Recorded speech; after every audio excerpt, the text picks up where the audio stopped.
ఒక ఊర్లో 1500 మంది ప్రజలు అర్ధరాత్రి గాఢ నిద్రలో ఉన్నారు.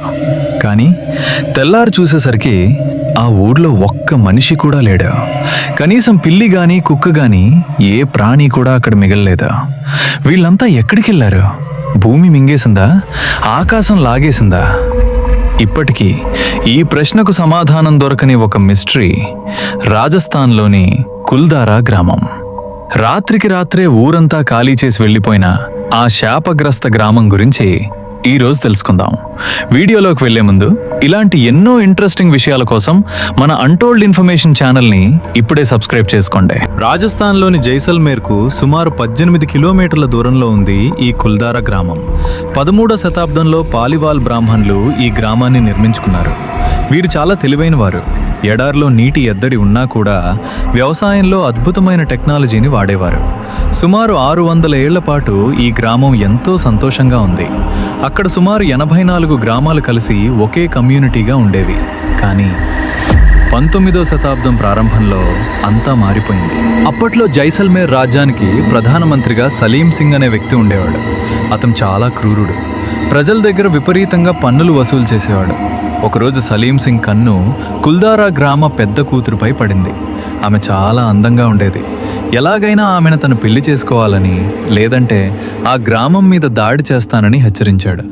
దీనికోసం అతడు ఆ ఊరికి కేవలం 1 రోజు మాత్రమే గడువు ఇచ్చాడు. తన కూతుర్ని ఆ క్రూరుడి చేతిలో పెట్టడం ఇష్టం లేక, అలాగని రాజుని ఎదిరించే శక్తి లేక ఆ గ్రామ పెద్ద ఒక సంచలన నిర్ణయం తీసుకున్నాడు. తన గ్రామంలోని వారితో పాటు చుట్టుపక్కలున్న 84 గ్రామాల ప్రజలందర్నీ రహస్యంగా సమావేశపరిచాడు. ఆ రాత్రి ఊరి ప్రజలందరూ తమ ఆత్మగౌరవాన్ని కాపాడుకోవటానికి తమ ఇళ్లను, ఆస్తులను, పశువులను అన్నింటినీ వదిలేసి ఊరు ఖాళీ చేయాలని నిర్ణయించుకున్నాడు. మరుసటి రోజు ఉదయం సలీం సింగ్ సైనికులు ఊర్లోకి వచ్చి చూసేసరికి ఊరంతా నిశ్శబ్దంగా ఉంది. ఒక్క మనిషి కూడా కనిపించలేదు. ఆశ్చర్యకరమైన విషయం ఏంటంటే అంతమంది ప్రజలు ఒకేసారి వెళ్తుంటే ఎవరూ చూడలేదు. వాళ్ళు ఏ దారిలో వెళ్లారు, ఎక్కడ తలదాచుకున్నారు అనేది చరిత్రలో ఎక్కడా నమోదు కాలేదు. అప్పటి నుండి ఈ 84 గ్రామాలు పాడుపడ్డాయి.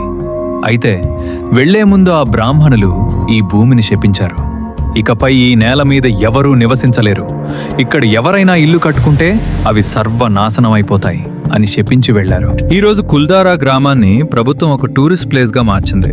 కానీ సూర్యాస్తమయం అయ్యాక అక్కడికి వెళ్ళడానికి ఎవరికీ అనుమతి లేదు. అక్కడికి వెళ్లిన చాలామంది పర్యాటకులు వింత అనుభవాలను ఎదుర్కొన్నారు. ఎవరో మాట్లాడుకుంటున్న శబ్దాలు, గాజుల గలగలలు, ఎవరో వెనక నుండి పిలుస్తున్నట్లు అనిపించడం అక్కడ సర్వసాధారణం. నేళ్ల క్రితం ఢిల్లీకి చెందిన పారానార్మల్ సొసైటీ సభ్యులు ఒక రాత్రి అక్కడ గడిపారు. వారి దగ్గరున్న అత్యాధునిక పరికరాల్లో వింతైన ఎలక్ట్రానిక్ వాయిస్ ఫినామినా రికార్డ్ అయింది. తమ కారు అద్దాల మీద ఎవరో చిన్నపిల్లల చేతి గుర్తులు కనిపించాయని వారు చెప్పారు. ఈ గ్రామంలో ఇప్పటికీ ఆ కాలం నాటి ఆత్మలు తిరుగుతున్నాయని చాలామంది నమ్ముతారు. కుల్దారా ఇది కేవలం ఒక పాడుబడిన గ్రామం మాత్రమే కాదు, ఆత్మగౌరవం కోసం ఒక జాతి చేసిన అతిపెద్ద త్యాగం. ఆ 1500 మంది ఏమయ్యారో ఇప్పటికీ సైన్స్ వివరించలేకపోతోంది. కొంతమంది వాళ్ళు వేరే రాష్ట్రాలకు వలస వెళ్లారని అంటారు. కానీ దానికి ఎలాంటి బలమైన ఆధారాలు లేవు. ఈ మిస్టరీ గురించి మీరేమనుకుంటున్నారు? ఇది నిజంగా శాపమా, లేక దీని వెనుక ఇంకేదైనా కారణం ఉందా? మీ అభిప్రాయాన్ని కామెంట్స్లో చెప్పండి. ఈ వీడియో నచ్చితే లైక్ చేయండి, మీ ఫ్రెండ్స్కి షేర్ చేయండి. మళ్ళీ మరో అన్టోల్డ్ ఇన్ఫర్మేషన్తో కలుద్దాం. Thank you.